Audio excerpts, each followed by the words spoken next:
Good evening. This is the clerk with a courtesy announcement that this meeting is now being streamed live on the internet.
Good evening. If there's anyone who's entered the room and would like to do a mic check, right now would be a great time. Commissioner Velasquez present. Thank you, Commissioner Velasquez. We can hear you loud and clear. Thank you. And this is Commissioner Zoglin. Can you hear me? Yes, Commissioner, we can. Thank you. Thank you. President Wasserman. Good evening, President Wasserman. Good evening. This is Commissioner Hong. Hello, Commissioner Hong. We can hear you as well. Thank you.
Commissioner Tom, would you like to do a mic check?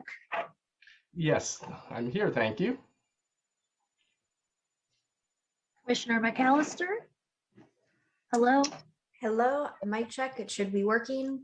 Good evening. We can hear you. Fantastic, thanks. Chief Chris, good evening. Good evening. Loud and clear. Thank you.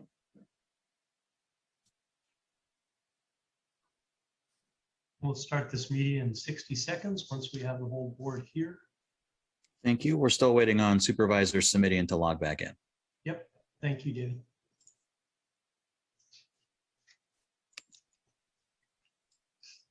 David, are you staffing us for the second meeting as well? I am, yes. Great, thank you.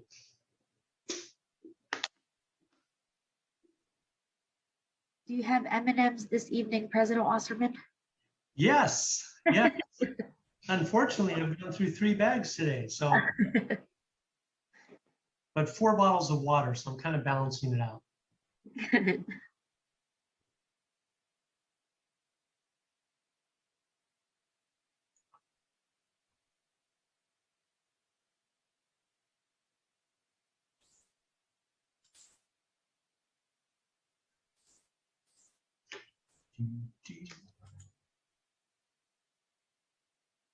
All right, we've got 6 o'clock, but we don't have supervisors submitting yet, it looks like. Recording in progress. I do not see him just yet. Oh, it looks like he's just logged in. There he is. All right, and supervisor submitting makes 5. So we're going to start this meeting. David, will you please take call for a roll to establish the presence of a quorum. Supervisor Lee, Present. Supervisor Chavez. Here. Supervisor Semidion. Here. Vice President Ellenberg, I'm here. and President Wasserman. Here as well, thank you. Do we have Chair Nancy? There she is. Nancy, we're going to do something I haven't done in my entire year. Instead of having a board member do the Pledge of Allegiance, I'm going to ask you to do the Pledge of Allegiance. If everyone could please stand if you're able, while Nancy leads us in the Pledge of Allegiance. I pledge allegiance to the flag of the United States of America and to the republic for which it stands, one nation, under God, In with liberty and justice for all, indivisible, with liberty and justice for all. There you go. Thank you. Thank you very much. David, I'm going to look now to our public comment. I don't see anybody ready to speak at this point about anything not on today's agenda. So we're going to move to item number 4, which is to consider recommendations relating to draft redistricting plans for supervisorial district boundaries following 2020 census. Let me just flip over to that. Dr. Smith and Miguel, you're kicking us off. I will kick it off by introducing you to Melanie Perez, who's going to do Wonderful. a discussion about what we're here for and go through the agenda. Melanie? Melanie, welcome. Thank you, President Wasserman, and good evening. I'm very happy to introduce you to the team who's really led this effort. It has been quite a few months, and it has been a team that's come county council, the clerk's office, office of the county executive, to help get us to this point today. But really also wanted to take a moment before we launch into the presentation to acknowledge the fantastic work of our 15 commissioners. They took this responsibility on and they read everything. And not only did they read everything, they requested additional information. They were sponges for all of the information that we threw at them. And they did a great job of also really listening and engaging with the community to ensure that they understood how they defined their neighborhoods. And finally, also to thank the community who came and spent their evenings with us. They took the time to not only provide testimony, but to answer questions that the commissioners had, and then follow up with submitting their testimony in writing or through maps, and really stayed involved in the process throughout the duration. So wanted to kind of start with that high note because we're going to move very quickly through the presentation because there is a lot of information that we have to share with you. And I wanted to also let you know that we are going to be highlighting what some of the information is that is part of the agenda process, because we want to make sure that the public can follow along at home. As soon as I can get my screen share up. And as I am pulling that up, so we have lots of topics that we're going to be covering today. And so I'm going to let you know that it's a lot, and we're going to go very quickly. And I am joined by my team members who will make sure we share it with you. And I apologize that I'm still not able to share my screen. We've got you up here. All right, I see it now. Thank you. So right the top, thank you. The topics that we want to cover today are really intended to help provide the board with a crash course on everything that the commission has already heard and has taken into account to get us to the recommendation for today. And then once we give you all of this information, we will summarize what you've heard. And then my colleague Danielle will also help walk you through what the next steps will be for how we move forward, because there's a big task ahead of you as we move forward.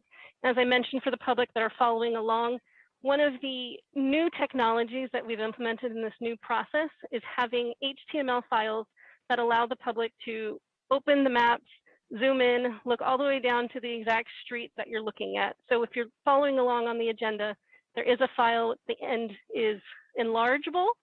That's the one where you can zoom in. So if you want to follow along as we go through the maps, that is the best way to do it, because we will be going quickly to make the most of your time for discussion. And I will hand it over to Chris from Redistricting Partners, who will cover the next topics.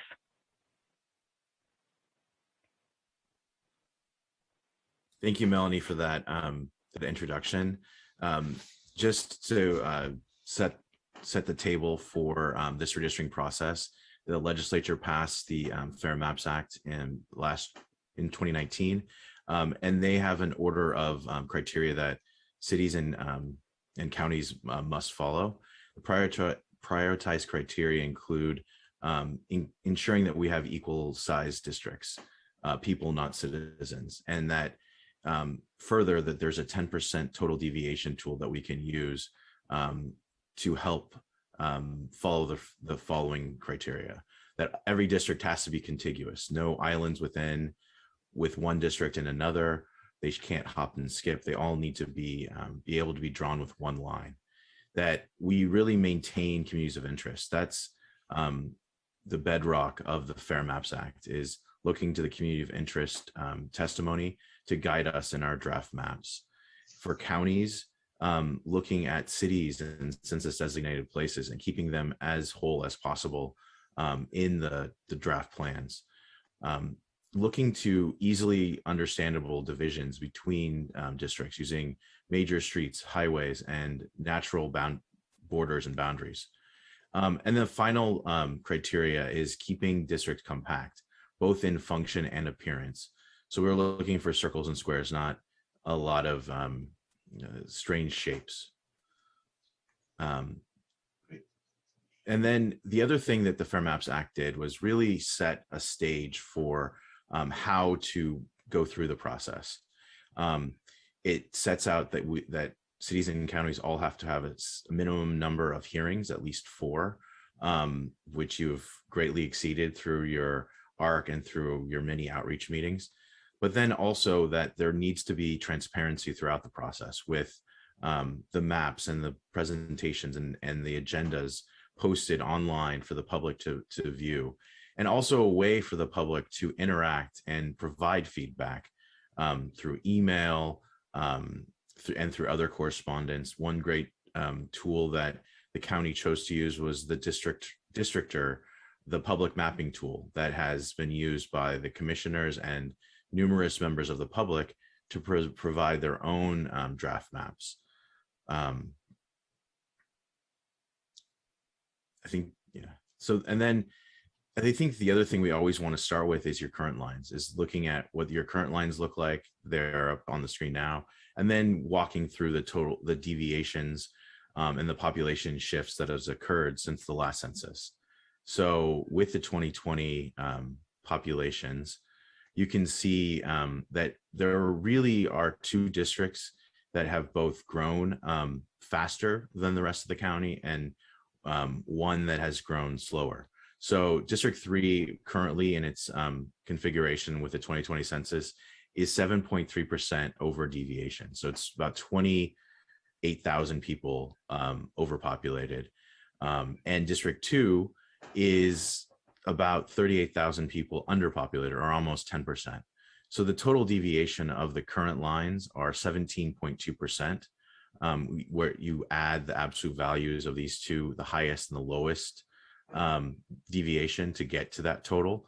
And you can see from the chart on the right, bottom right hand corner, the growth factor in the county, where you can see that District 3 grew by 14%. All the districts grew, but District 2 grew at the slowest rate, and that's what resulted in the current deviations under the 2020 census. The other things to note is that currently in the current configuration of District 3, you have a seat that is a majority minority API seat. District 3's current citizen voting age population is 53.2%. Citizen age voting CVAP, or citizen voting age population, is a data set that was developed by the Department of Justice to look at compliance with the Federal Voting Rights Act. So District 3 right now is operating as a majority minority district, and the 3 plans that will be presented to you all continue to have District 3 as that majority minority district.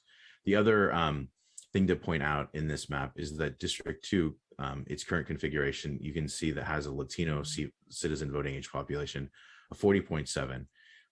It doesn't break that 50% number that we look to for Section 2 under seats in the Federal Voting Rights Act, but it is what a lot of people call an influence district with that 40.7% CVAP.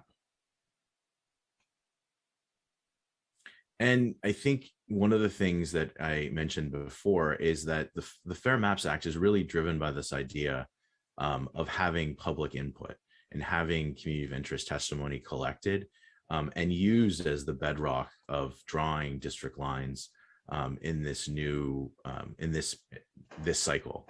And so the whole process and the working with your staff and the RAC has been focused on getting as much public input as possible. And I have to say that the amount of publicly submitted maps in Santa Clara County, it started off slow, but it has accelerated at a great rate. And you've had an avalanche of maps come in over the last, I don't know, 6 to 8 weeks.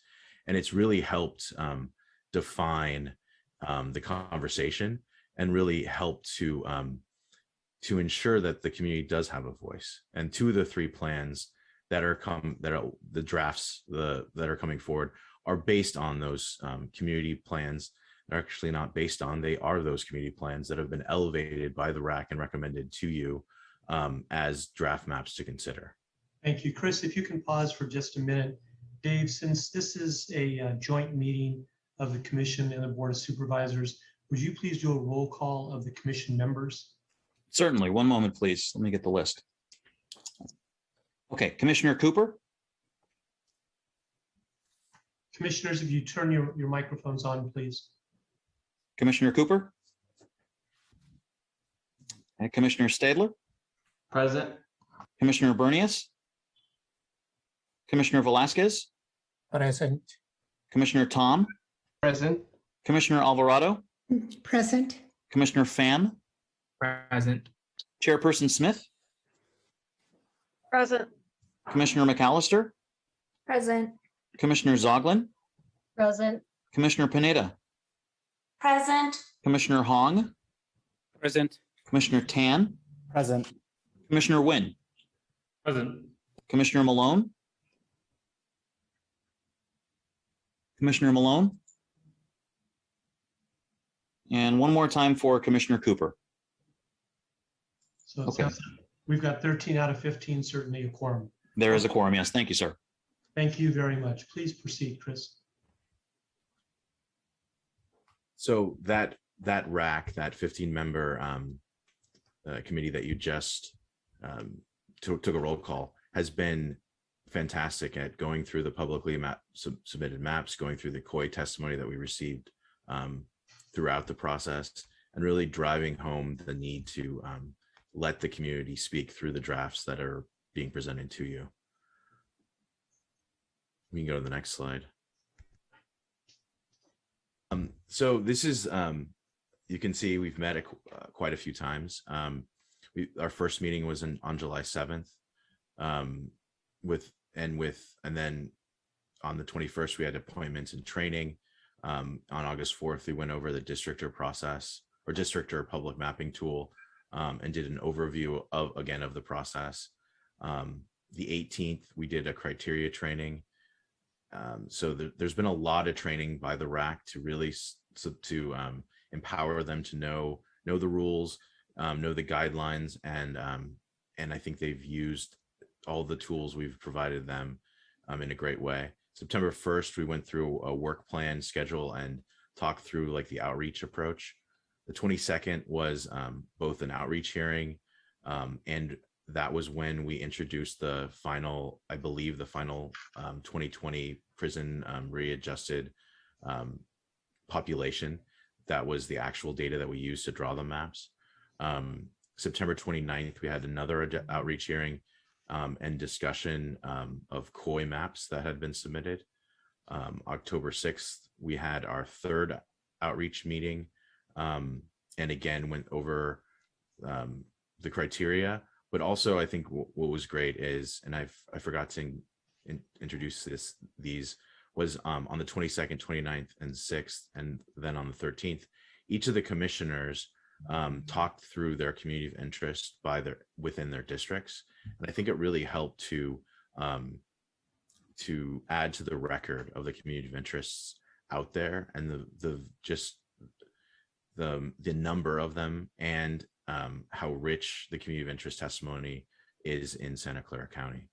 On October 13th, we had I think our final outreach hearing, and we also introduced the first set of draft maps.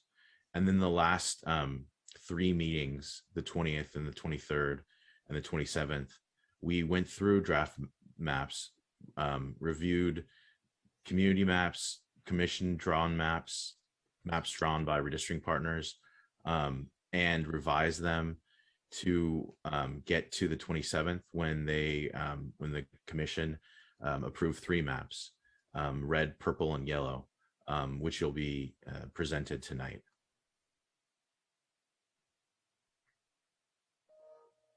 I think we go to the next slide. Excuse me, I think I'm presenting. Oh, I'm sorry. Yeah, so just stay on this slide for a second, if you don't mind. Chair Smith. Yeah, thank you, President Wasserman, and thank you, Chris. So I'm Nancy Smith. I am the chair of the Redistricting Commission. At the direction of the Santa Clara County Board of Supervisors, the 2021 Advisory Redistricting Commission held public meetings, collected community input, as was mentioned, and we recommended to the board updated supervisorial boundaries that are as close as equal population as our time allowed. And just looking at this map, time was indeed a factor because we fit 12 meetings into 4 months. This is our 13th virtual meeting. All of our meetings are virtual. And for 6 weeks there, between September 22nd and October 27th, we met at least once a week. And I deeply appreciate all the thought and diligent work that my commission colleagues put into this task. It has been an honor to work with them, and I thank you very much, ARC members. You can see from our schedule how we spent our time, as was mentioned, 5 meetings getting training, 5 meetings hearing community of interest testimony, and 5 meetings reviewing maps. And you can, that doesn't add up to 12 because we overlapped quite a bit of community interest testimony as we were reviewing the maps. So next slide, please. You can see here that we received robust input from the community, totaling at least or around 190 pieces of testimony before we started routing the testimony to the Board of Supervisors. Once we started reviewing maps, as you can see, and as we expected, the public engagement increased dramatically. Some of the aspects of the maps that we debated quite a bit were whether to put and how to put Sunnyvale in a single district, where to put Los Gatos. And since populations have grown in all districts, especially in District 3, we talked about how to balance the population growth while honoring the wishes of the communities of interest who came forward. Next slide. 3 things came up time and again as we went through our discussions. Equity, number 1. The map should be equal and equitable. Secondly, we sought to look at the impacts and consider the impacts of structural racism. We heard testimony from the County Department of Public Health on redlining in our county, and we took into consideration how to address and to what extent we could seek to ameliorate structural racism in our county as we recommended new maps. And lastly, we focused on people. We listened carefully to all the testimonies. And for each map represented here and presented to us by redistricting partners, we considered the items listed below. I won't read them to you in the interest of time. But with that, I turn the floor over to Vice Chair Stedler to present the 3 draft maps and the 2021 Advisory Redistricting Commission is recommending. Thank you, Chair Smith. Thank you. My name is Bob Stedler, Vice Chair, District 2. So we decided we wanted to just change the name of the plans, the colors, just to be across the board neutral. And so this is the draft red plan. It limits the splits of all cities with only San Jose split into 4 districts. It creates a Latino influence district in District 2, creates a majority minority API district in District 3 by uniting Southeast San Jose, Evergreen, Silver Creek with Berryessa. And in District 4, we united Santa Clara, Cupertino, Saratoga, Los Gatos, and Campbell.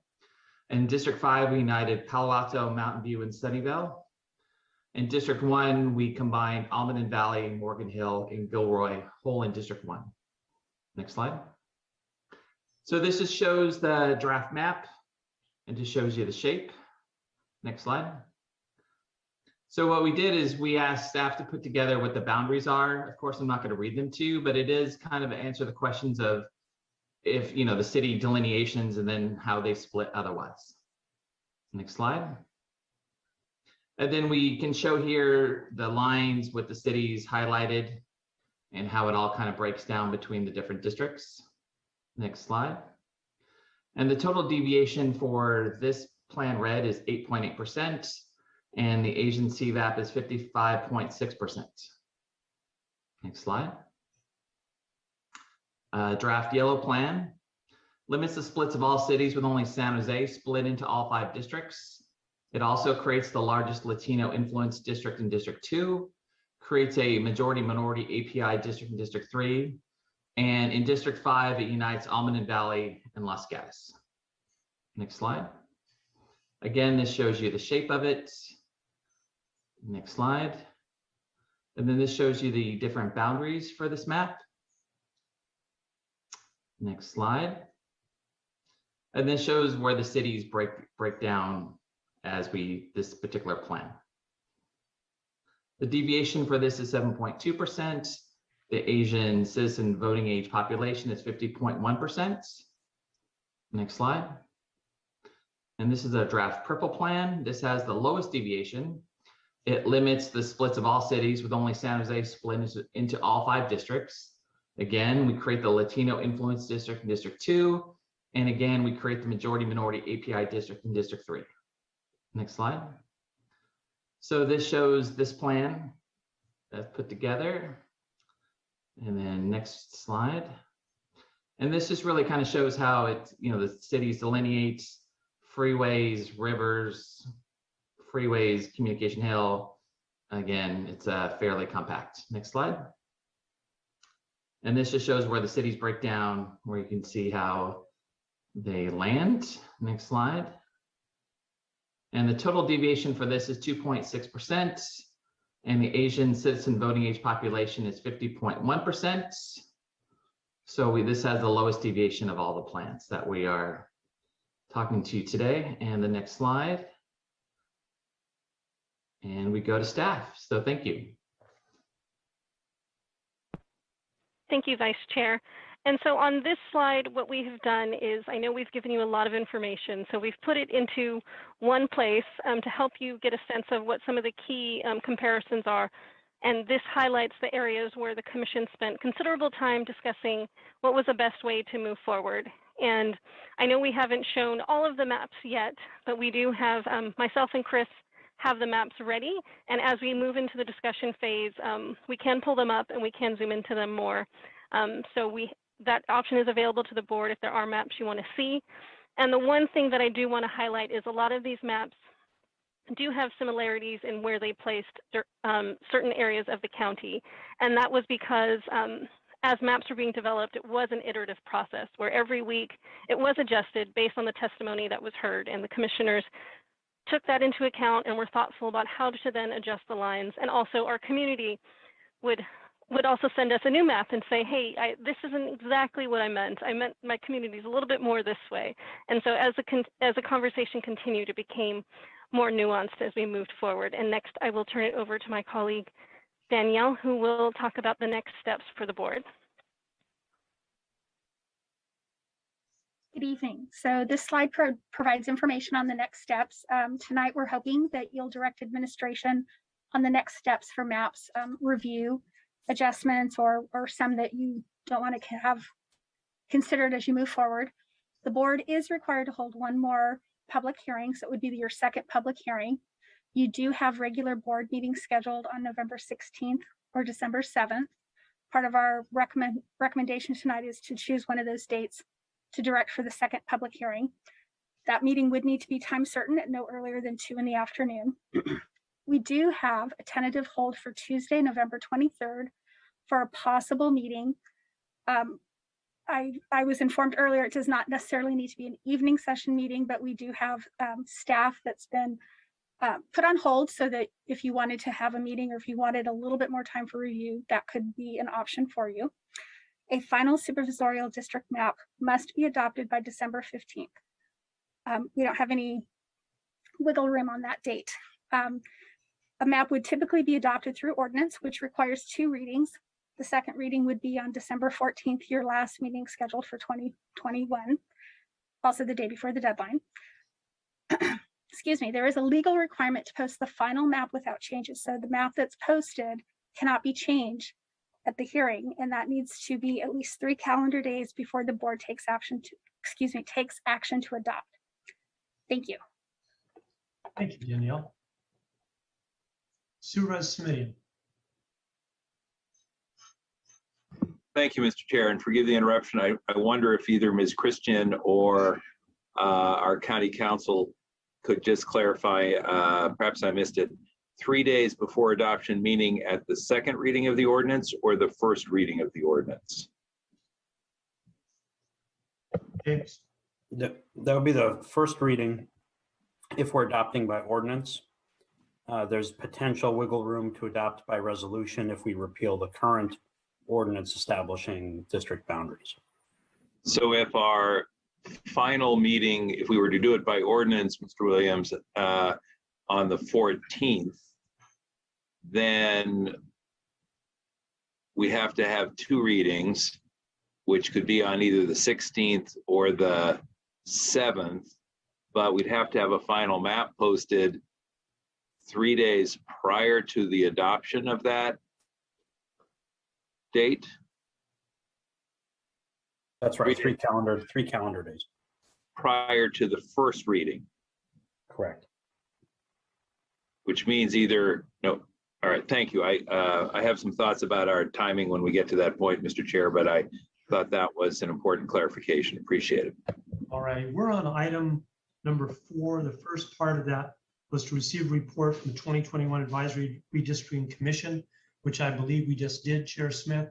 And I too, on behalf of the board, want to thank all 15 members for a tremendous job.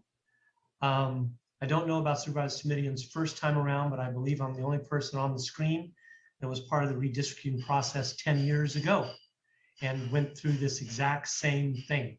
So it's very interesting to see so many community people put in so much time and interest and passion in helping our process move along. Second, item B is to open the public hearing, which I'm going to do now. I'm going to open our public hearing and receive testimony regarding draft redistricting plans. I do know of a couple of other plans that we need to talk about as the meeting proceeds, but I've just opened the public meeting. And David, I see 3 speakers. Is that what you see? It looks like we have a few more people raising hands. We're up to 5. It's getting closer to 10. It is 10. Okay, let's just give them 30 seconds. Everyone wishing to speak, and that'll help determine the amount of time. Okay. And that just made it 1 minute. Yes, Supervisor Simidian. Forgive the interruption through the chair. Did I hear you say 30 seconds for speakers? No, I was saying 1 minute for speakers. We did 30 seconds at our prior meeting. And if this number continues to grow, we may need to get down to the 30 seconds. But right now, staff moved very quickly. The commissioners moved very quickly. Some of you definitely have a future in politics. Let me just see here. We are currently at 20 hands raised. Okay. But I'm going to go, we'll just keep growing just when I think I want to get there. It is increasing. We're at 23 currently. Yes, it is growing. And we're going to hit 30 in just a minute. So I think what we should probably do is look at 30 seconds. Supervisor Simidian. Mr. Chairman, I know it's been a long day for all the board members, but I think this is a once in a decade proposition. People have worked on it for 4 months. I really think we need to allow at least a minute for members of the public. Okay. I also think, frankly, that'll put us on sounder legal footing if anybody ends up challenging the maps. That's not a problem at all. I'm fine with that. Supervisor Thank Chavez. Thank you. I was just going to say the same thing. Okay, let's do that. And anybody can use the full minute or less, whatever they wish. One moment, please, while we set the timer for 1 minute. Yep, and then let's get started, David. Okay. First speaker is Paul Soto. You have 1 minute to speak. Please go ahead. In the Paul Soto from the Horseshoe, in the Constitution of the United States, there was something called the 3/5 rule. And what it did is it was giving, they looked at the slave population and they wanted political power. So they didn't consider blacks human, but for the purposes of money, all of a sudden, but we'll only make them 3/5. And they drew the boundary lines as such. That system has never been rectified because I grew up in a red line district. So that was the dehumanization, but inserted in policy. So we've never rectified nor inoculated ourselves from the pollution and from the virus that is racism. It's still embedded in policy. And you see it reflected in the lines that are being made now, because unless the redlining map of 1938 is used, the maps that you're drawing right now are invalid. Next speaker is Irvish. You have 1 minute to speak. Please go ahead. Thank you very much to Board of Supervisor as well as the California Redistricting Commission for the opportunity and the consideration for the comments. I want to specifically mention about the state and the congressional draft maps that is required to be released by the November 15 and the December 27. That is the deadline set by the Secretary of State. Also wanted to ensure about that with regards to drawing the new maps, it is important that the geographically continuations and as well as the cities, counties, and communities of interest to remain intact with the maps that is to be drawn. Also, it is to ensure that as with the District 3 and local communities are coming up, important to draw the maps according to make sure that it's setting up the example of the setting the right boundaries. And also it is to be aligned with the state of California Redistricting Commission's work as well, which is also working on the redistricting of the entire state. Next speaker is Cher L. You have 1 minute to speak. Please go ahead. Thank you. I live in downtown San Jose in Negley Park, and I support the map added by Supervisor Wasserman. It's called the Equitable and Equal 2.0 map, and it follows all the criteria of the state for supervisory districts. I do not support the yellow unity map. It violates all of the state's guidelines. It is racial and political gerrymandering, and any supervisor who votes for the yellow unity map should not be allowed to stay in office. This map is being pushed by special interest groups and uses sophisticated mapping software that targets political interest. It does not serve the interest of the residents of Santa Clara County. So please support Supervisor Wasserman's map and do not support the unity map. It is illegal, and any supervisor who supports it should be immediately removed from office. Thank you. Next speaker is Jim Holliday. You have 1 minute. Please go ahead. Jim, are you there? We do not have Jim. We'll move on. The next speaker is Forrest. You will have 1 minute. Please go ahead. Thank you, supervisors. My name is Dr. Forrest Peterson. I have a PhD from Stanford Engineering, and I just came in today to lend the Stanford voice. I am from what would be in the Unity map. District 2 is where I grew up, and I definitely recognize that District 2 and District 10 are distinctly different places as the Unity map shows. But what I'm here to say is that the first speaker, the gentleman, I don't recall his name, but I've heard him speak before. When he talked about redlining, that's the topic I came in here to speak about, and I think he said it better. I'm one of the few researchers that is working in that domain, and the legacy of redlining in Silicon Valley can't be ignored. I don't have an answer to it, but I am here to say that redlining is an issue that needs to be corrected. Thank you. Next speaker is Matt Wendt. You have 1 minute. Please go ahead. Matt, are you there? Yeah, supervisors and commissioners, thank you for hearing from me. My name is Matt Wintz. I'm an attorney and live with my family in the South County. We are residents of Morgan Hill. I ask you to vote no on the proposed yellow unity map and yes on the equal and equitable 2.0.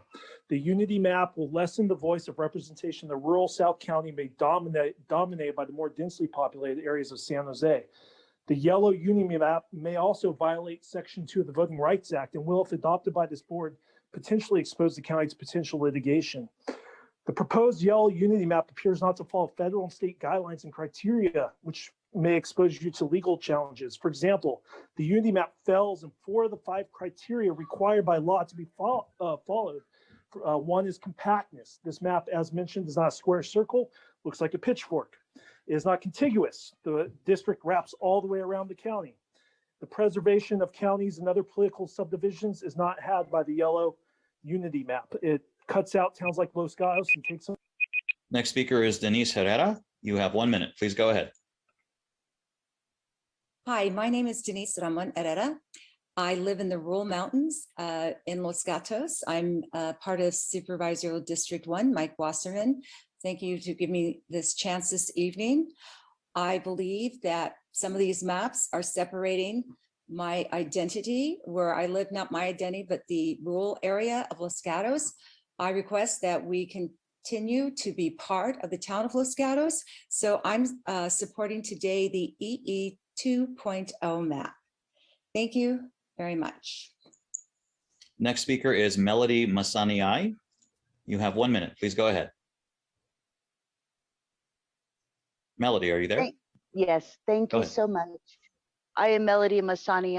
I am a registered voter, small business owner, and worker in District 2. And I do please ask on behalf of the Native Hawaiian Pacific Islander Coalition in Santa Clara County that we do give full consideration to the unity map, as it does have aspects to it that you, especially the lawyers on the board, know better than I. And I do thank you for this time to give my input. Take care. Next speaker is Mark Turner. You have 1 minute. Please go ahead. Hi, I'm Mark Turner, president of the Gilroy Chamber of Commerce. I want to thank the committee and the supervisors for the work you've done on this effort to date. We would like to ask that the supervisors reject the yellow map and support the EE 2.0 map. Thank you very much. Next speaker is Jonathan Carp. You will have 1 minute. Please go ahead. Yes, my name is Jonathan Carp. I've lived in Nagley Park since 2002, and I've taught at San Jose State for 32 years. Of all the maps, the Unity Yellow map does the best job of keeping downtown together as a district, keeping the airport, San Jose State, City Hall, and historic neighborhoods like my own Nagley Park, as well as Northside and Japantown together, which is crucial as downtown continues to grow dramatically. It ensures that Washington, Guadalupe, and Dundas aren't split off in the downtown district. Some of the proposed maps do this, and it keeps Nagley Park whole, unlike one of the maps presented here tonight. It also acknowledges and takes into account Troy's testimonies that the commission has received thus far, keeping Diridon in one district in light of newer developments such as Midtown San Jose. So I'm voicing my strong support for the yellow unity map. Thank you very much. Next speaker is Victor. You have 1 minute. Please go ahead. Victor, are you there? Yeah, could you hear me? Go ahead. Yeah, my name is Victor San Vicente. I'm an East County resident in District 2. I ask you to vote no on the yellow unity map. The map will weaken the representation of my Hispanic community in Cindy Chavez's District 2 and make the Hispanic community less able to have its own representation and influence. This unity map will not unify anything, but will actually divide communities of interest for political reasons. I ask you to vote against the yellow unity map. Please vote no on the yellow unity map. Thank you very much. Next speaker is Katherine Summers. You have 1 minute. Please go ahead. Hi, my name is Katherine Summers. I'm the executive director at the Los Gatos Chamber of Commerce. And two things, that EE 0.20 map, I like Thanks, Mike, for bringing that to our attention. Second thing I want to point out is definitely keep Los Gatos town with our rural mountain area. I mean, we're kind of one and the same. We're going through a lot of divisive politics right now, and we all want to be together, whatever you decide. Thank you. Next speaker is Michelle Boudreau. You have 1 minute. Please go ahead. Hi, my name is Michelle Boudreau. I'm a resident of Los Gatos. Lived here for close to 30 years, first in the mountains and more recently in the flat part. I totally agree with the people who came before me that we need to keep our community together. The mountains and the flat part are one community. I mean, our kids all go to the same high school, and our community knows the challenges families face getting their kids to school 20 minutes down the hill on a rainy day. So we're all in this together. I oppose any map that divides our community, which is the red and the purple. Priority criteria is against that. And I also oppose any map that moves us all into District 5, which I think is a yellow map. It's not geographically compact. Again, one of the priority criteria, and as the presenter said, it's a weird shape. I really don't understand what seems like a concerted effort to get Los Gatos out of District 1. So please support the Equal and Equitable 2.0 map. Thank you. Next speaker is Swanee Edwards. You have 1 minute. Please go ahead. Okay, good evening. I live in Morgan Hill and have been very active in my local community. You have already received a rather lengthy one-page letter from me opposing the yellow unity map. There is nothing unifying about that map. We need to keep Almaden Valley, Los Gatos in District 1 because we all share our boundaries with very rural areas. Almaden Valley is also a community of interest shared by South County in that we are fighting to save and preserve Coyote Valley. The EE 2.0 map also has the least diversity or level of, I'm sorry, I've gotten a little distracted here, deviation. So please let's support EE 2.0. Thank you. The next speaker is a phone caller ending in 620. You have 1 minute. Please go ahead. Hi, my name's Claudia Schope, and I'd like to echo what Jonathan Carp had to say. I fully support the unity map, and all the points that Jonathan Carp made I would agree with, as well as saying that it keeps whole towns of interest and also working people. It makes sure that we're represented and we don't lose those kinds of things. It's more inclusive. So I would echo the other points that Jonathan Carp had made. He made very good points. Thank you very much. Next speaker is Connie Chu. You have 1 minute. Please go ahead. Yes, hi, this is Connie Chu. I am a retiree of Santa Clara County and am now a retiree member of SEIU 521. The unity map was created by civil rights and community-centric leaders and organizations. It is both balanced in terms of population deviation, racial and ethnic spread, while it also seeks to advance fair elections simultaneously and ensure that there is a multiracial consensus. So please support the unity map. Thank you. Next speaker is Jeffrey Buchanan. You have 1 minute. Please go ahead. Commissioners, my name is Jeffrey Buchanan, speaking on behalf of Silicon Valley Rising Action. Redistricting is about people. It's not about pretty shapes. It's not about political parties or the ambitions of any individual or set of individuals. Our top goal needs to be ensuring an equal voice for the nearly 2,000 people who call our county home, no matter who they are, what they look like, or how much money they have. The unity map, the yellow map, was created by civil rights and legal experts, the Asian Law Alliance, the NAACP, the Latino Leadership Alliance, and others. And despite the comments you've heard tonight, that map keeps our political subdivisions and census named locations together as required by the Fair Maps Act and the Voting Rights Act. We drew it well within state requirements. Other than the city of San Jose, all cities keep together, and we're looking at how cultural and economic ties unite our communities of interest, and really looking to undo some of the historic wrongs of communities that have not heard their voices heard for generations. So while there certainly can be room for disagreement. The yellow map is well within the legal standards, and you've heard. Next speaker is Melissa Ouellette. You have 1 minute. Please go ahead. Hi, my name is Melissa Ouellette. I'm a resident of D2, and I look on the screen and I'm really disappointed to not see anyone who looks like my son, right, who's Black, because we don't have representation on this committee. Too many commissions, we don't have representation of our Black, Latinx, and Asian populations, and that's why I'm here to support the Unity Map, because it does keep AAPI communities and Latinx communities together in plurality districts so that we can get representation hopefully in the future for people like my son. One thing I know that unites a community more than anything else in my life is being a worker. And I think the Unity Map takes into consideration a community of interest of working families. The Unity Map does this by making the District 1 more community of interest for workers, and the areas of Almadén Valley, Monte Sereno, and Los Gatos, they are more similar to other cities than South County and South San Jose, where we have working class people. Thank you.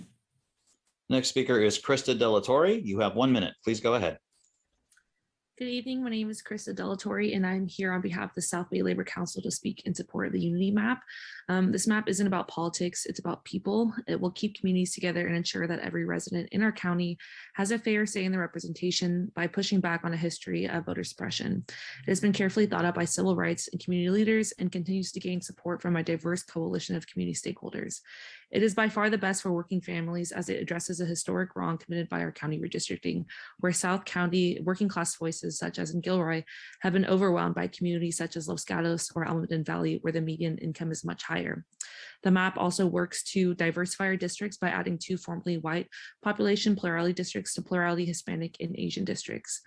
Finally, the Unity Map creates 2 districts with large amounts of uninhabited lands, such that one supervisor is not in charge of overseeing a massive amount of land when not necessary. The Unity Map is our county's best option. Thank you so much for your time. Next speaker is Bernie Mulligan. You have 1 minute. Please go ahead. Bernie, are you there? We do not have Bernie. We'll move on. Next speaker is Linda Sell. You have 1 minute. Please go ahead. Hi, my name is Linda Sell. I'm a co-founder of 2 environmental nonprofits. My focus on this is safety of the community. This one of the maps, yellow map, puts Los Gatos and Almadén in District 5. District 5 would be a huge district. So on one end in the north, they would have sea level rise in the future. And on the other in the south, they would have to deal with like wildfires. I think it's better to keep communities with similar environmental challenges ahead together. So, you know, in the south, people's homes are close to the mountains and the hills and the forests. They have unique environmental concerns. For example, wildfire prevention and environmental resiliency programs might be very important to those residents to prepare for the unexpected events of their unique communities. So I support the EE 2.0. Next speaker is Kimmy. You have 1 minute. Please go ahead. Kimmy, are you there? We do not have Kimmy. Next speaker is David Noel. You have 1 minute. Please go ahead. Hi, my name is David Noel. I'm president of Erickson Neighborhood Association in San Jose. I urge you to reject the yellow Unity map and adopt a map similar to the EE 2.0 map that follows the following laws and guiding principles. Keep districts compact and contiguous, and thus efficient, manageable, and enabling the best services for all residents. Keep communities of interest together.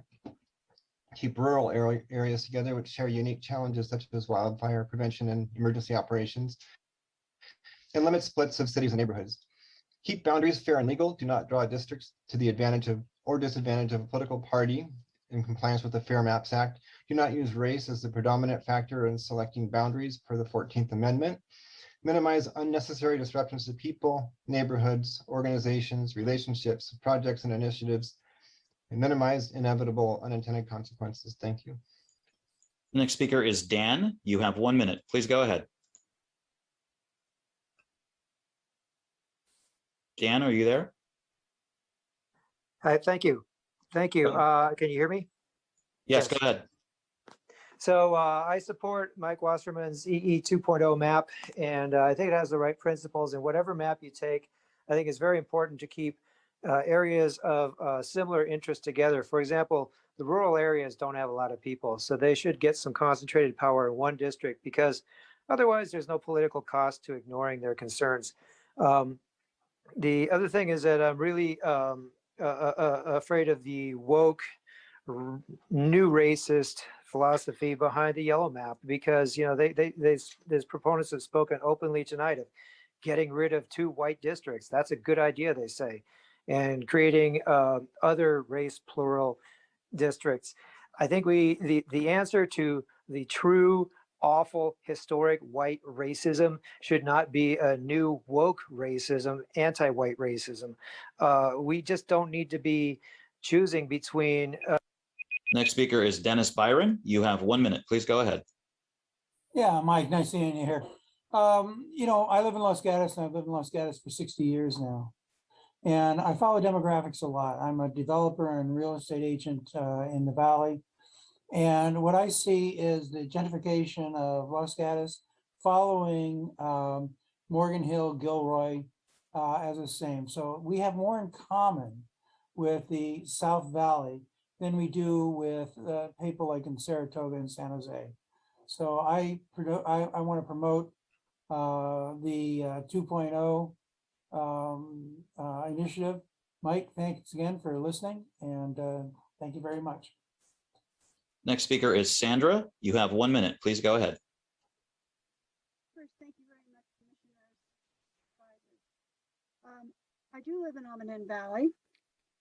Our family is a first-generation American, first-generation college, and first-generation homeowners. I consider myself working class. I consider myself aligned with Gilroy and Morgan Hill and Los Gatos. I support the EE map. And if you can't take the EE map, at least give us the purple map. When I go places, I go south. I go to the South County. I identify with them. I identify with New Almaden. So please don't shove me up and people like me up into Los Altos, Los Altos Hills, etc. I don't go that way. I don't travel that way. Please use either the EE map or the purple map, but definitely not the yellow map. Thank you for your time and interest in our allowing us speak. Next speaker is Shane Patrick Connolly. You have 1 minute. Please go ahead. Shane, are you there? I'm sorry, I wasn't muted. I'm here. Thank you very much for the commission and the supervisors for hearing us tonight. I'm resident of Willow Glen, president of the Willow Glen Creek HOA, and I'm calling to support the Equal and Equitable 2.0 map. The yellow unity map unifies weirdly in a way that benefits only political insiders and activists and powerful political interests. It doesn't benefit the communities of interest, and it is a vast departure from existing lines, and it definitely violates the compactness principle and others that guide the state process. So I encourage you to support the Equal and Equitable 2.0 map and to jettison the divisive unity map. Next speaker is Jim Holliday. You have 1 minute. Please go ahead. Thank you. I'm Jim. I'm a resident of the Santa Cruz Mountains and Los Gatos for more than 30 years. And the 2.0 Equal and Equitable makes sense to me because we've always been part of this local community. Makes no sense to have us redistricted to other North County agencies. Thank you. Next speaker is Connie Ludwig. You have 1 minute. Please go ahead. Thank you for the opportunity to speak on behalf of San Martin residents such as myself. I'd like to state that I disagree with the yellow map. I believe it serves the purposes of special interests, and I would ask that you consider the EE 2.0. Thank you so much. Next speaker is Jenny Zhao. You have 1 minute. Please go ahead. Hi, my name is Yong Zhao. I am a long-term Santa Clara County resident and also an Asian American. Our family and I are strongly opposing the yellow and unity map, which was pushed by special interest group. The Asian Law Alliance does not and cannot represent my family and our Asian community. We do not support the unity map. We support the EE 2.0 map. Thank you. Next speaker is a phone caller ending in 434. You have 1 minute. Please go ahead. Hello. Go ahead. Hello. My name is Roxanne, and I'm an advocate for minority communities, primarily transgender women. And I think if this body ignores the hatred and bigotry of this county that still exists, I've received 2 letters from the county that says I am unqualified, even though I'm a lawyer and a retired judge, to represent my community. That is the kind of bigotry that we need to stop and say no longer in our county. I get arrested for walking down the street by San Jose PD just for walking while trans. Those policies need to stop. Minority voices need to be heard and included. So put minority voices first over nice square little boxes. We are not square boxes. We are people, and we need to be treated as people and not be erased by choosing lines which split minority communities. Let minority communities have a voice. Thank you. Next speaker is Lee. You have 1 minute. Please go ahead. Good evening, and thank you for all the work that you have done as a committee, and I appreciate the opportunity to speak tonight. I agree with the points that several of the speakers have made earlier. Keep the hillsides above Los Gatos in the same district as the town of Los Gatos. I've been a resident here for more than 25 years. And the reason to keep them, the hillsides in with the town, is that they are already so many resources shared between those communities. This includes school, fire services, and so forth. There's efficiency that comes from that, but there's also collaboration, and there's improved safety for all of us because of that type of collaboration. Please review the comments earlier this evening from Katherine Summers of the Los Gatos Chamber of Commerce, as she enumerated very well the rationalization and positioning for our town. Not only no on map 7, yes on 2.0. Thank you. Next speaker is Araceli Rueda. You have 1 minute. Please go ahead. Hi, good afternoon. My name is Araceli Rueda. I am with SEIU USWW, and I am also in support of the Unity Map. Underrepresented low-income communities also deserve representation. The Unity Map will help ensure all of our votes have equal weight and each of our communities equal resources, creating a more equitable and just city and county for our Black, Latinx, Asian, and Indigenous working class neighbors. Thank you. Next speaker is Kimmy. You have 1 minute. Please go ahead. Kimmy? Yeah, sorry. Yeah, I support the map added by Supervisor Westerman. It's called Equal and Equitable 2.0. This map follows all the criteria set up by the state for creating a supervisor district. This map limits the split of all cities, which only city of San Jose split. I strongly oppose the yellow map. I'm a first-generation Asian living in Almaden Valley, and this unity map is called unity, but it is dividing our neighborhood, and I strongly oppose the yellow unity map. And it is important to keep the rural portion of Los Gatos and Almaden Valley together with the rural South County. Next speaker is Eleanor Yick. You have 1 minute. Please go ahead. Eleanor? We'll go to the next speaker. Next speaker is WW. You have 1 minute. Please go ahead. WW, are you there? No. We'll move on. Next speaker is Margaret Okuzumi. You have 1 minute. Oh, sorry, Margaret is using an older version of Zoom. We won't be able to listen to Margaret's comments. Next speaker is Todd Williams. You have 1 minute. Please go ahead. Hi, thank you for your time. I wanted to say that I support unity, but I do not support the unity map. Please support EE 2.0. Thank you very much. One more time, we'll go back to Eleanor Yick. You have 1 minute. Please go ahead. Good evening. My name is Eleanor Yick. I'm a 32-year resident of Los Gatos, and I would like to encourage you not to adopt any map which aligns Los Gatos with Gilroy and Morgan Hill, etc.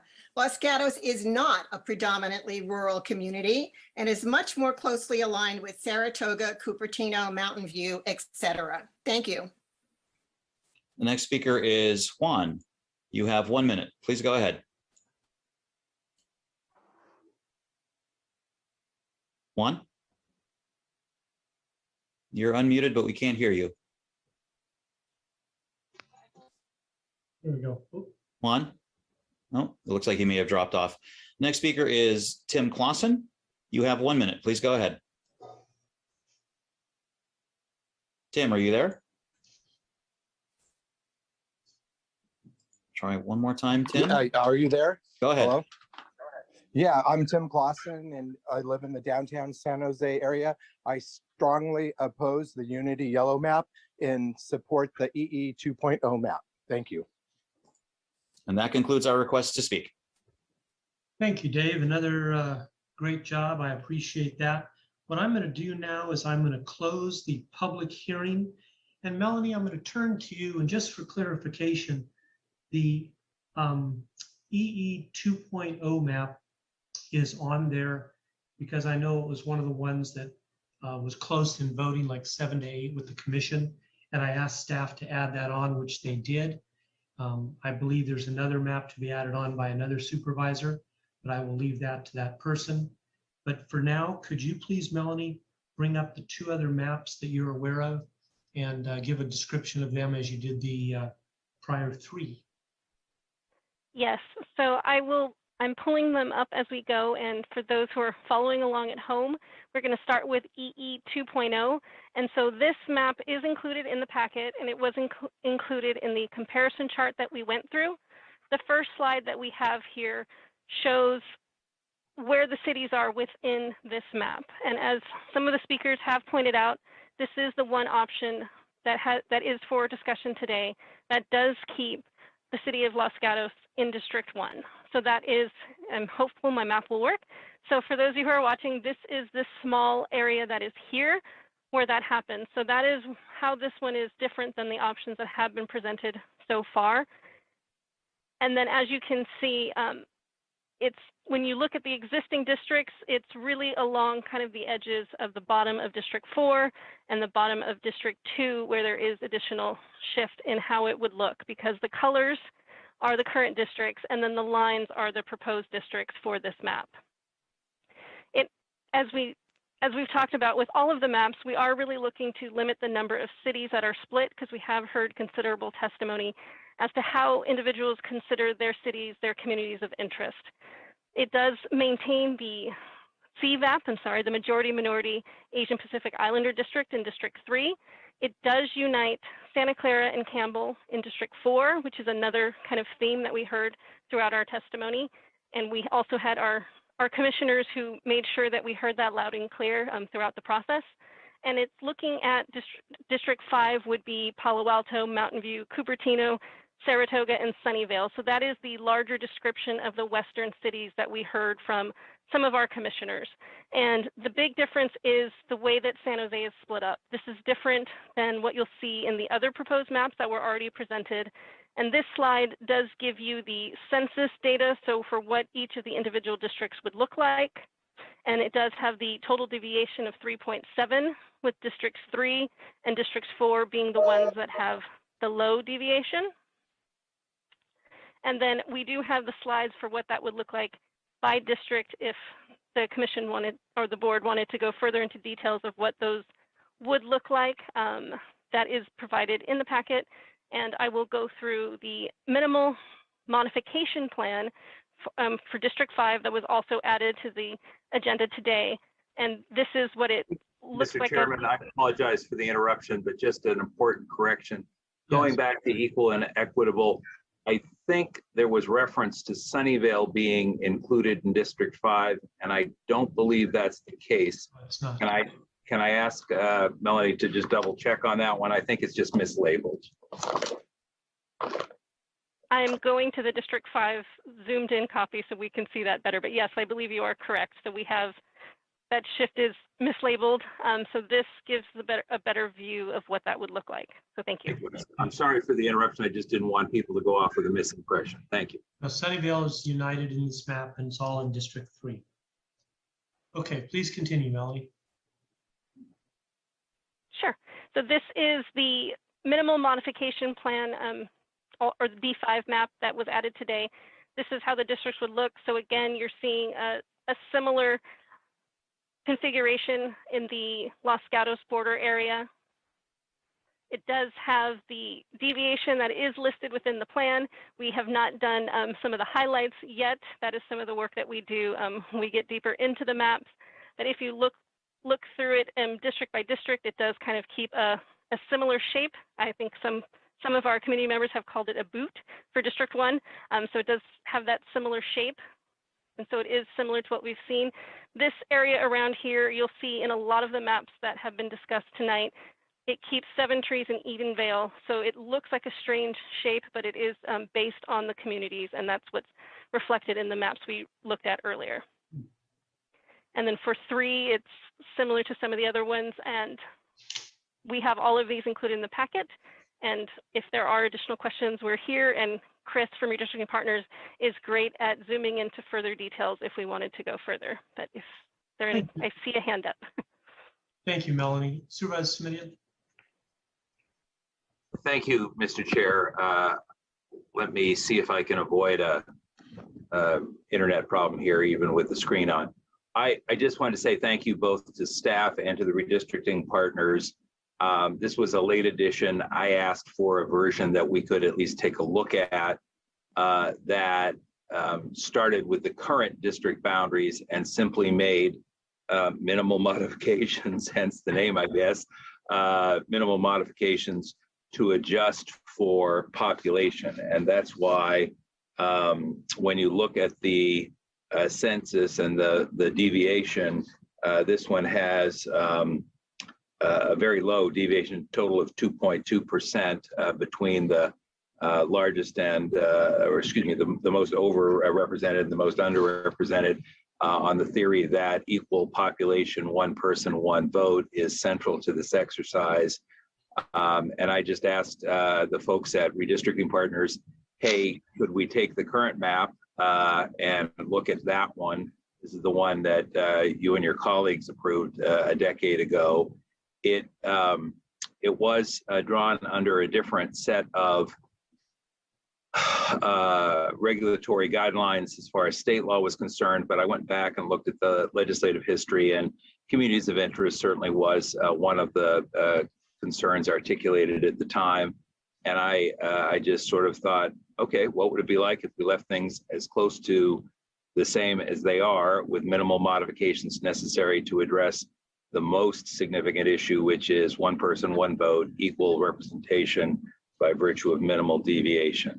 I do have a couple of comments to make about this and other maps substantively, but with your permission, what I'd like to do is ask a couple of process and technical questions first, and then circle back to the maps, unless there's somebody who is in the queue who would like to go next. But I've got just some process questions. Go ahead, Supervisor Simitian. Thank you. Mr. Williams, we had that back and forth about ordinance versus resolution. It sounded to me like resolution would be a little more flexible and would give us a little more safety in terms of making sure we met the timelines. But I am frankly not aware of the pluses and minuses, if any, of ordinance versus resolution. Is there any reason we shouldn't just do this by resolution? We certainly can do it by resolution, and that's specifically allowed for in the statute. We would need to repeal the ordinance, so we can tee up a repeal of the current ordinance for first reading on the 7th, and the resolution would allow the adoption to occur on the 14th, along with the second reading of repeal of the ordinance. And then we always have the ability to come back later and codify the map into the ordinance code, obviously without any changes subsequently, so that it's also in the ordinance code, but the state law does specifically allow it to be adopted by resolution. Yeah, it just strikes me we have a lot of work to do here in the next 6 weeks, and I'm a little worried that we not trip over timelines, and I want to make sure we fully respect process. If resolution is every bit as legitimate as ordinance for this purpose, I'm kind of inclined to say let's go that way, unless I hear something that suggests otherwise. I guess also to Mr. Williams, is there any reason why we couldn't, shouldn't, wouldn't go ahead and set meeting dates and times for both the 16th of November and the 7th of December in advance of our December 14th meeting? Again, I just sort of feel like better safe than sorry. And if we had, forgive the cliche, it would be, if we had 2 meetings already agendized, then we'd know we had made time and space for this issue if it took that much time. If it doesn't, no harm. The board can certainly do that and set those both up. The state law provides for minimums, so the board can certainly add an additional meeting. Yeah, and we've had some conversation tonight. It's not the first time it's come up about what is or isn't lawful, and we have both state and federal statute to look at, as well as our own local action, plus federal constitutional issues, state constitutional issues. Is it your intention at some point for the county counsel's office to give us any guidance on the legal standing of any or all of the plans that we're talking about, since that's got to be a consideration? We certainly can provide that analysis. It would be helpful for us if the options were narrowed, so that we are providing that factual, the application of law to facts, meaning to specific concrete map. And is that confidential comment, or? Yes, we would provide that by way of a confidential memo. Okay, so whatever we come out of tonight's meeting with in terms of to be discussed at a future meeting, that's what we would be asking you for your commentary on, yes? Yes. Okay. Then I think those were the process questions I had, resolution versus ordinance, Mr. Chair and colleagues, and 2 meetings prior to the 14th rather than just 1, and getting some insight from our county council about the legal standing of any or all of these maps. On the merits of the maps,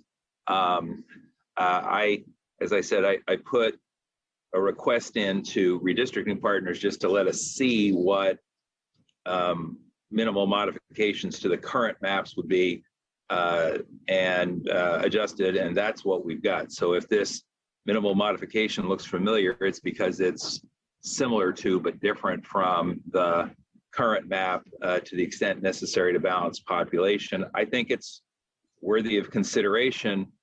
There's been quite a bit of discussion about Los Gatos tonight. There hasn't been as much discussion about Sunnyvale. I have a point of view, and I will respectfully point out that one of the goals in the preparation of a map is, quote, fair representation. And I have actually been of the view for a very long time, having served on the board in the late 90s, and having represented over the years 11 of the 15 cities in our county at various levels of government, that Sunnyvale is best served by having 2 county supervisors, given its size. It is appreciably smaller, obviously, than San Jose, which I think is 52% of the county population or something thereabouts. But, you know, Sunnyvale is the second largest city, more than 150,000 folks, if I remember my numbers correctly. And by virtue of having 2 supervisors, they've had the ability to be heard and represented by 2 supervisors. If they are consolidated into 1 district, which is a possibility, they end up having only 1 voice, not 2, the same as the smallest communities in our district, like Montessorino, as an example, with 3,500 folks. Over the years, I have to tell you, the only folks I've heard who have expressed concern about unifying Sunnyvale are council members from Sunnyvale who had some interest in running for the Board of Supervisors at some point, and who understandably wanted a larger base from which to run for county supervisor.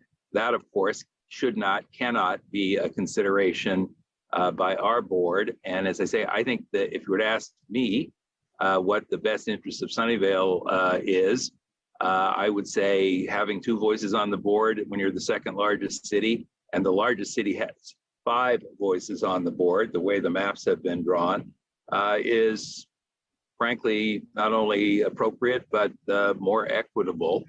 And finally, I will just say that while there were some letters to the commission indicating support for a all-in-one district approach, it's the official policy of the city of Sunnyvale, which has written to the commission. They took a vote earlier this year and said they support having 2 supervisors. So I'll let it go at that. I think the minimal modification map is certainly worth looking at, particularly given the fact that it does such a good job of eliminating deviations and minimizing disruption. I'm also interested in the EE 2.0 map, equal and equitable. I think that's worthy of further consideration, and I'll stop there because I know I have 4 colleagues who'd like to get a word in. Thank you very much. Thank you very much, Supervisor Smitty, and I will speak last. I'll look to other board members for their comments.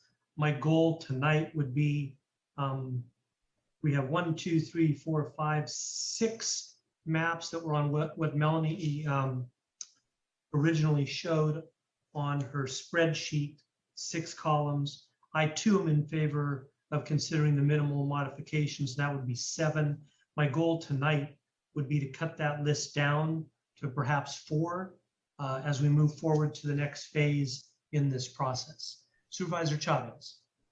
Thank you, Supervisor Wasserman. And I want to say thank you to the commissioners. I looked at your meetings and your meeting list, and you did a lot of good work with listened to a lot of the community, and really appreciate that. I know it's challenging to balance everybody's interests, and you're about to watch us try to do the same thing. So thank you for all of your work, and to staff as well.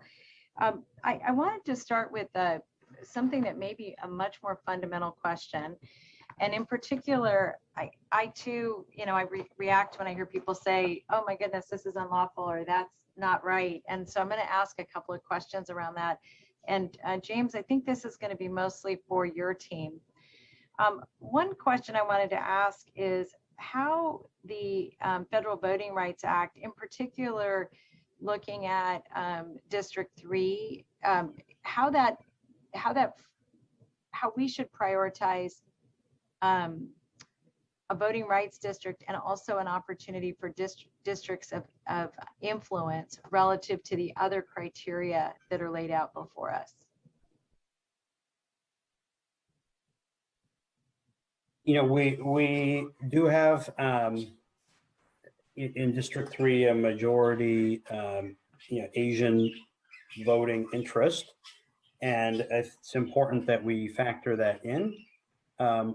Relative to kind of the other criteria, it's a different framework from the state statutory criteria. So it's not a weighing, it's that we need to be compliant with kind of both sets of things independently is, I think, the best way to characterize it.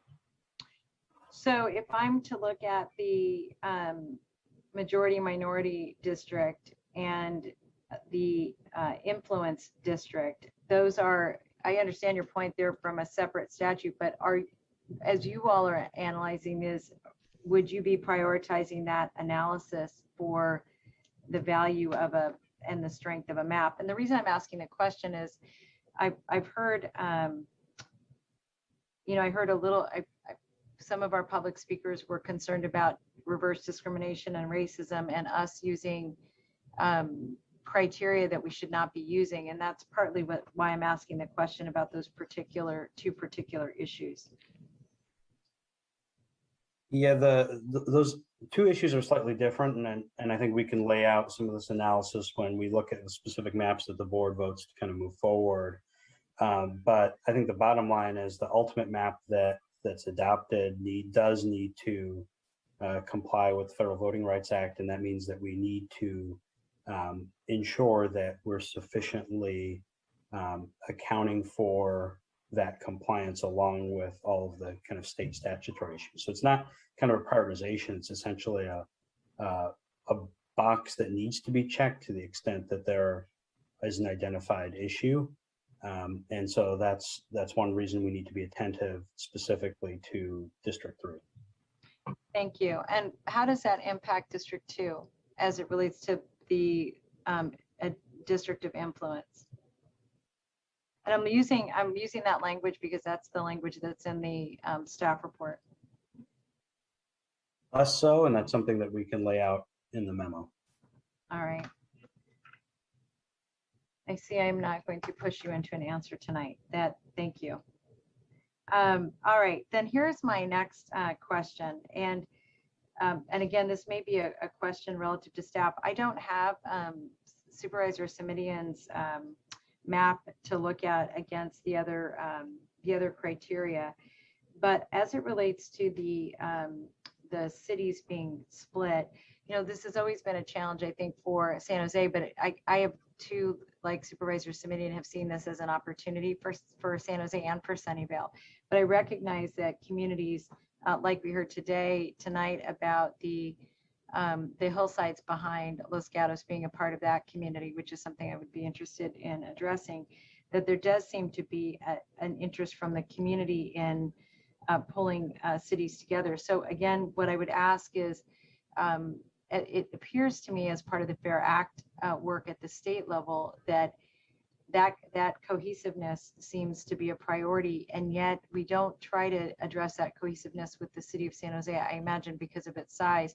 But James, is that part of the state? I'm sorry, I know it's part of the Fair Maps Act, but is that also part of the federal criteria to keep communities like that together? I guess I'm not quite understanding the question exactly. Well, if we're thinking about geographic contiguity, I'm not going to say that properly. Yeah, I guess the federal framework doesn't, directly speak to communities of interest, contiguousness. Yes, but I think these are all somewhat fluid factors, I guess is probably the best way to put it. But yeah, these are things that we need to look at, and these are all items where we need to have evidence in the record, and I think we've already got some of that through all of the work of the advisory commission, and then of course the hearings to come. But it's not like a formula. Yeah, I see I'm understanding that. I guess what I'm wondering is, are there a set of priorities that you would frame for us tonight? And if the answer to that is no, then that's helpful. I mean, just to know that there is no answer to that. And what we really are is managing all of these interests as best we can to come up with the best, most fair maps we can. Is that? Yeah, I mean, there is prioritization. So I think maybe just to step back, I think we've got, on the one hand, we've got some federal requirements. We need to check the boxes. It needs to be compliant. And then on the state side, there is priority order for the criteria. And so they are placed in specific priority order with geographically contiguous being ahead of communities of interest, being ahead of integrity of the city, being ahead of the boundaries being easily understandable, being ahead of then compactness. So that's a very clear priority order that's laid out in the state elections code. So I don't know if that's helpful, but that has a very established order of priority. Yeah, I think that's what I'm reading in the report, and I frankly didn't understand if they were in a specific order or not. And what I've also seen in the staff report is obviously the Federal Voting Rights Act is ahead. And again, the reason I'm asking is I'm concerned about the allegations of racism or others that I'm hearing raised tonight that I just wanted to make sure that we were addressing. I think for myself, what is of interest to me is making sure that we are mindful of the Voting Rights Act and protective of that relative to District 3. I think that I'm also very interested in the protection of the District of Influence in District 2. I think that's very important. I do share and the deviation being as close as we can get it, I think is really, really important, especially as it relates to well, as close as we can get it, and also making sure that these numbers really do reflect those that can and are able to participate in an election. For that reason, I like the yellow map. I also, that I'm listening very carefully to what others are saying about not splitting communities of interest, and that also has caught my attention in particular as it relates to Los Gatos and the hillsides behind Los Gatos. So that is one map I would want to move forward. I want to hear from my colleagues. I have two other maps that I'm sort of balancing and trying to figure out if we want to send forward 3 or 4 in terms of staff workload. So after I listen to my colleagues, I'll make choices for the other 2. Thank you, Supervisor. Melanie, could I ask that you put the spreadsheet back up? I'm being told that I misspoke, which I'm happy to admit. I just need to see that up there. Okay, I did misspeak. There's red, yellow, purple, EE 2.0, and then minimal modification that we're also considering. So there's 5 maps before us tonight. And if we can get down to 3 or so, I think I misspoke before and I said there was 7 because I counted all the columns instead of looking at the headers. So right now we're talking about 5 maps. Thus far, I'm hoping we can whittle it down to maybe 3 as we move forward. Now I look for other supervisors with their hands up, and 2 that haven't spoken are Supervisor Lee or Vice President Ellenberg. And you can leave that up, Melanie. I think that's helpful as people look at different things such as deviation and other numbers and more acronyms. Supervisor Lee, please go right ahead. Yeah, thank you, President Wasserman. First of all, I really want to thank the Redistricting Commission for the good work they have done in this past few months. I know they all do it for the money, right?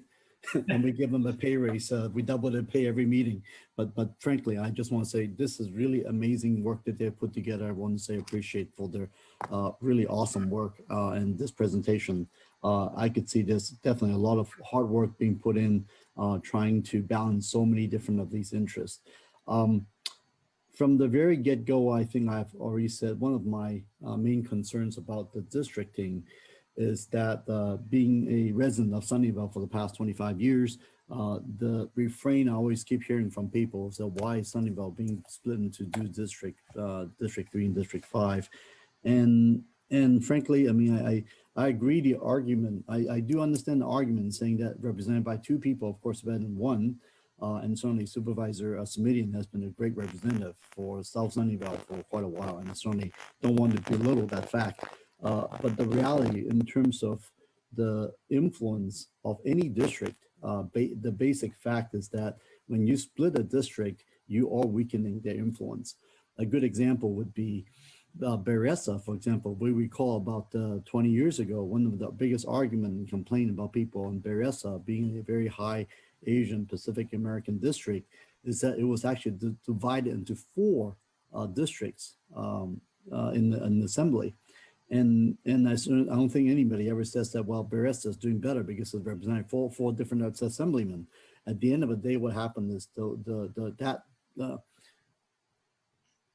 community interest basically has been divided. And I think that's a fact that is not lost. And I just want to say that by having Sunnyvale being united, I think something that is will be positive. Certainly, I mean, reasonable minds can differ. I agree with Supervisor Committee in many things, and this is one area that I guess we just agreed to disagree on.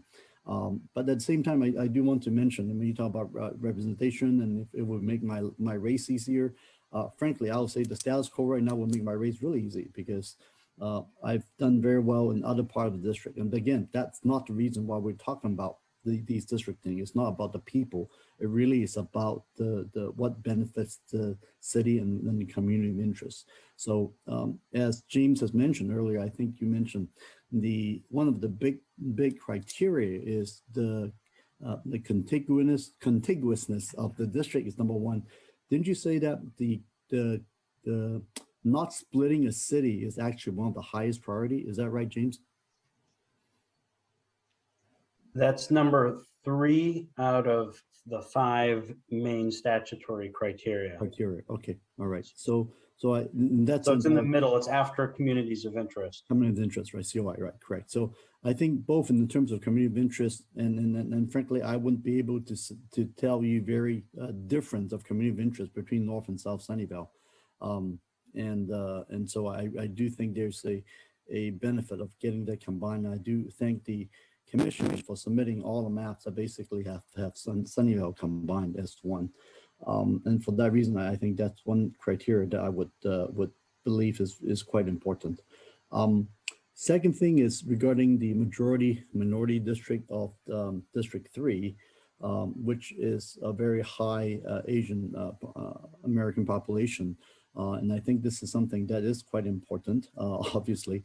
And depending on how we look at the map, some would be 60%, some would be 50%, but keeping it above 50%, I think is definitely a strong interest. And then the issue of the district of influence of District 2, for example, being a Latino influence district, I think is one that's also very important for this community of interest and analysis that we talked about. So those are the things I would like to mention would be important. Obviously, at the end of the day, none of the district can be voted on if it violates these rules. So I think it would be very helpful because I've heard input from different people saying, "Oh, this map violates this law. This map violates the CVRA and whatnot." So if James, if it's possible, before the next meeting, we could get a bit of analysis on that issue, I think it'd be helpful because certainly we do not want to ever vote on the map that is not going to pass a legal muster. Is that something you could do, James? Yeah, I think what I was suggesting is if the board can narrow the maps down, we can then provide a confidential memo commenting on those specific maps. It's helpful to be, to have a narrower set of maps to actually do that analysis from. Right, thank you. And then the other question I do have is obviously, let's say we like 2 maps instead of just 1, right? How likely can we then basically get the 2 maps that we vote on that we like and then have it come back with like a 3rd map to incorporate some of these advantages and disadvantages in there? Is that a process that we can do in the future when it comes to further discussion on these maps? Or are we bound by these maps the way it is? No, we're not bound at this point. My objective simply is to get us, and there's this spreadsheet plus the minimal modification one. Right. Is simply to get us from 5 down to 3. Okay. The next meeting, if you wanted to present a variation of something, right, you're certainly open to do that. Okay. We're just going to continue whittling it down till we get a majority of board members voting for 1 map. Right. That's how we move forward. Okay.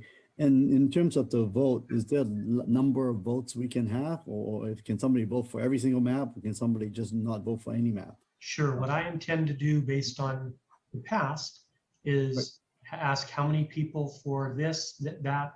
What I'll be looking for is a motion after we've heard from various speakers. And then we'll take votes on the maps. Okay, and we'll do that tonight, right? Yes, we will do that tonight, and there may well be a motion made to suggest that, just that. Okay, all right. Thank you, President Wasserman. That's all I have for now. Thank you, Vice President Ellenberg. It was the last one, and then Supervisor Smitty. Thank you so much. I want to add my recognition and thanks to the 2021 Redistricting Advisory Commission. You really just have done incredible work over the last 4 months, listening to hours of testimony, being trained, getting guidance from staff and redistricting partners, county council, and probably many others to complete this daunting task in such a short period of time. Our task, of course, is to finalize the map for the next 10 years by December 15th. And I really just am grateful for the work. This is, to me, one of the highest examples of democracy and public engagement in action. I've been listening very carefully to the testimony today. I have not been through this exercise before, unlike several of my colleagues. And my goal certainly is to choose a map that is compatible with the California Fair Maps Act statutory guidelines for how the maps must be adopted. We have to have one that recognizes the priority hierarchy set out by that statute. And to County Council, James, thank you very much for making that clear. And of course, we know that the map also has to comply with the Voting Rights Act. So those are my guides as I review and consider the options. I also am concerned that communities of interest not be split.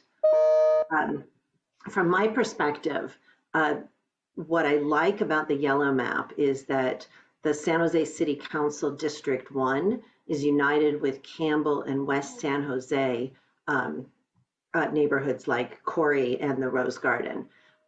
To me, that represents really the best unification of communities of interest in West San Jose.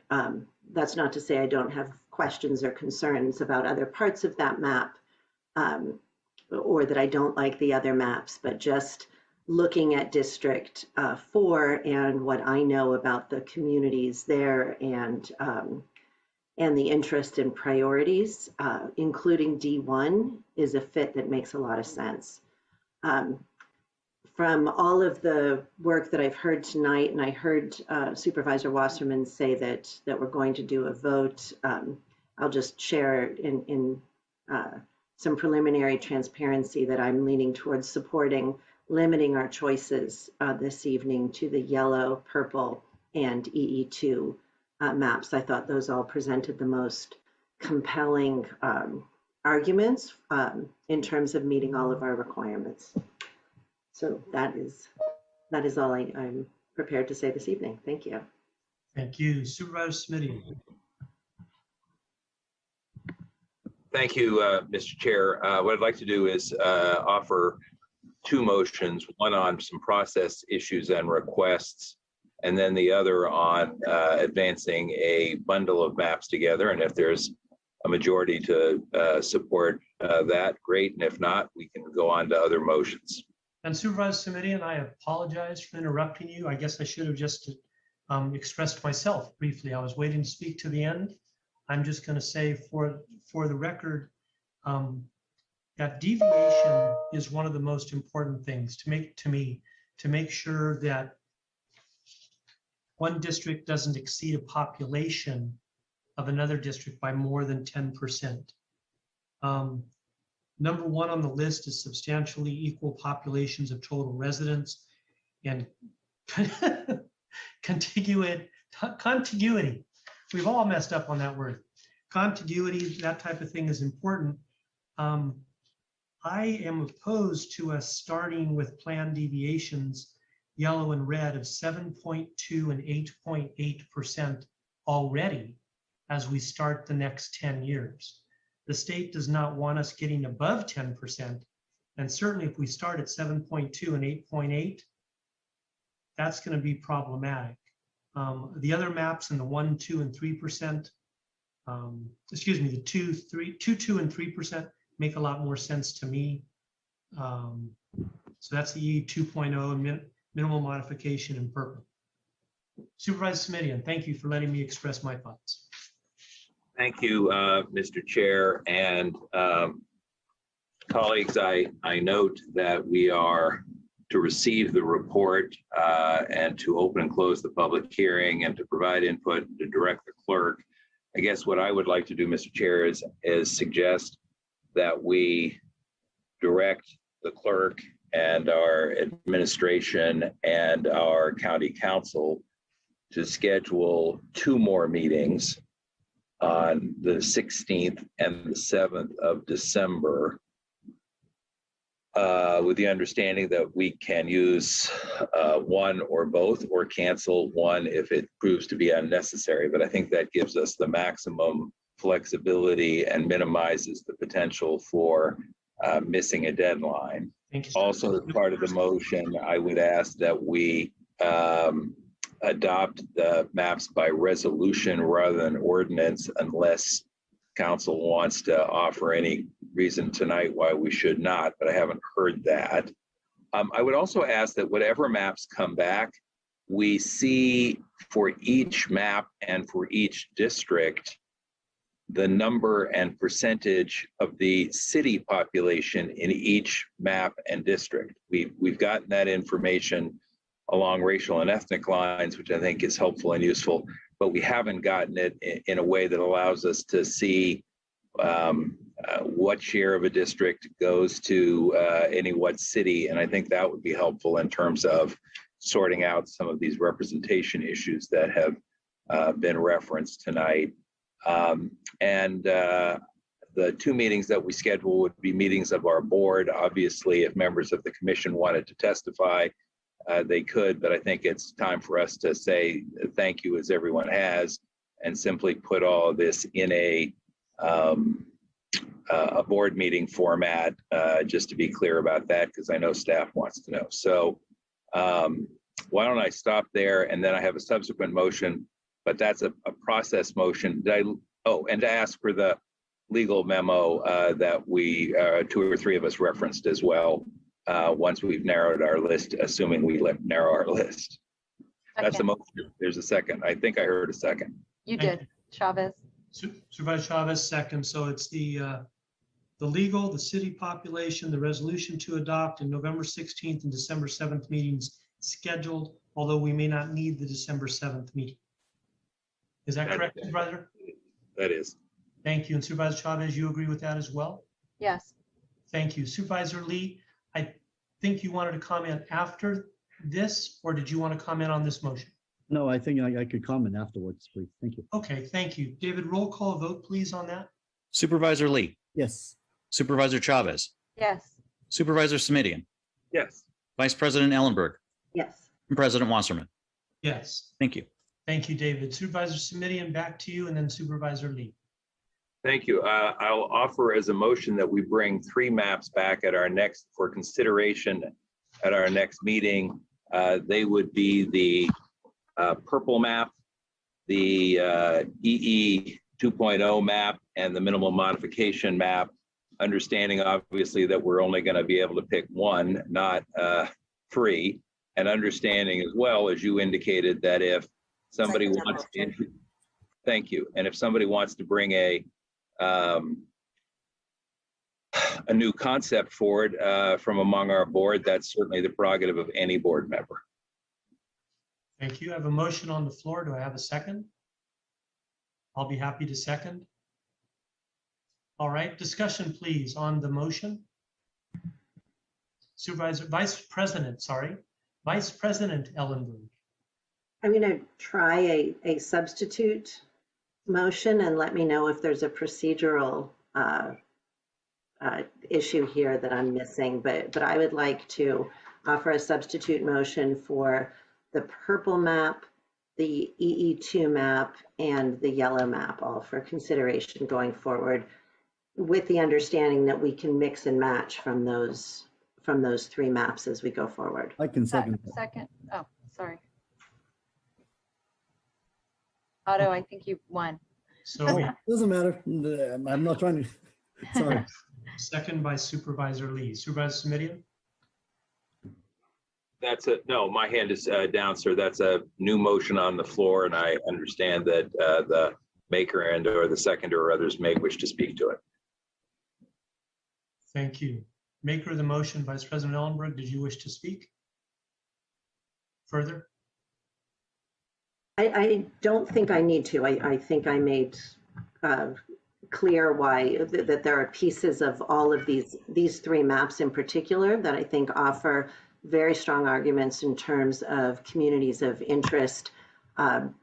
My focus, as for each of us, has been on District 4 and trying to understand I'm going to say it too, contiguities there. My sense is that moving, including District 1, makes a lot more sense based on the West San Jose communities and priorities, as opposed to moving into downtown San Jose, which really is a community of very different interests. So that's where I've most closely focused, but there are very, very strong pieces of evidence for good communities of interest within the purple map and the EE2 map, and that's why I'm interested in moving all three of those forward, and I appreciate Supervisor Lee's second. Thank you. Supervisor Lee. I think enough has been said, so I really have no further comments. Thank you. Thank you. I'm not going to be able to support it just because my big two concerns on yellow is what was called earlier by a speaker, a pitchfork design. As I look at the map for yellow, and the number one prioritized criteria is contiguity. And that one to me doesn't have it. The second one comes from experience. Our districts are not to exceed 10%. And if we're going to start the next 10 years at a 7.2 total plan deviation, that's a recipe for not what we want. If we're going to keep each supervisor having equal representation through that process. All right, any other comments? Supervisor Ellenberg, your hand is up. Thanks so much. I just want to, I forgot to add what I feel is a very important point, which was that the reason I offered the substitute motion and excluded the minimum alterations map was because that split Sunnyvale, and it's been made to me very clear time and again through all of the commission's work as well as the public comments tonight that we are charged with making a significant effort to not split cities. So that's my preference there. I hear your concerns about the yellow map. It is contiguous. Contiguous means that you can draw a single line around the areas.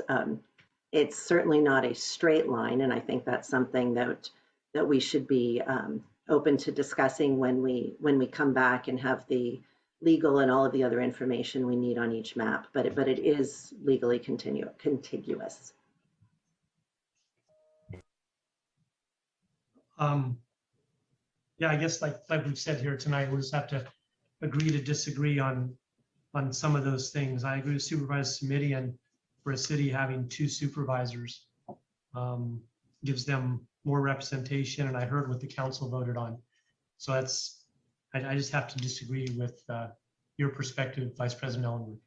Supervisor Semidion. Thank you. Colleagues will be pleased to know I'm not going to beat that dead horse. I am, however, going to be a no vote tonight, consistent with the comments I've made earlier and the motion I made earlier. If this measure has 3 votes, and it appears that it may well, then we'll come back on the 16th and we'll be working from a narrower pool, and we'll pick the best of what we see there, unless there's something new and exciting that surfaces at the 12th hour. And I'm looking forward to that. So I didn't really add my thanks to the commission. Everybody was very polite. I have to say the words that come to my mind are root canal. Thank you. I thought this was perhaps the most thankless job we could ask anybody to do, and I appreciate the fact that people stepped up, and I'm glad that we're having a lively debate tonight, whether or not my point of view on a particular piece of the maps prevails. I think that's a healthy part of the exercise, and I'll be a no vote with that final observation. Thank you. Again, as chair, president of this committee, I will say thank you very, very, very much to the chair, the vice chair. I don't see Nancy's picture on here. I do see Vice Chair Bob, but I don't see Nancy here. But there you are, Nancy Smith, redistricting chairperson. Thank you. Thank you for your leadership. Thank you all for giving so many hours, hearing from so many people. If you want to do this for 12 years, run for supervisor. But thank you all very, very, very much. I hope you all stay well. And we're going to take a vote on what we have now. I have Supervisor Lee, your hand is still raised. Did you have another question, comment? Yes, actually, I do have a question. Assuming this passes, is it possible for us to direct staff to help us come back with not just, well, the three maps, but to come back so that we could work with the concerns that you mentioned, President Wasserman, regarding those numbers? If there's any changes they could bring back to us so that we could get those deviations reduced or make the lines more straight before our next discussion, if that's something that could be done at all. That's a question I have. Do we have an answer to that? Yes, through the chair, those are definitely changes that can be made. And I also want to point out that the commissioners ran out of time, but those are some of the things that they pointed to that should be incorporated in future iterations. Great. So if that could be done, I would ask for the maker to add that to the motion. Thank you. Supervisor Ellenberg? Glad to. Glad to, she said.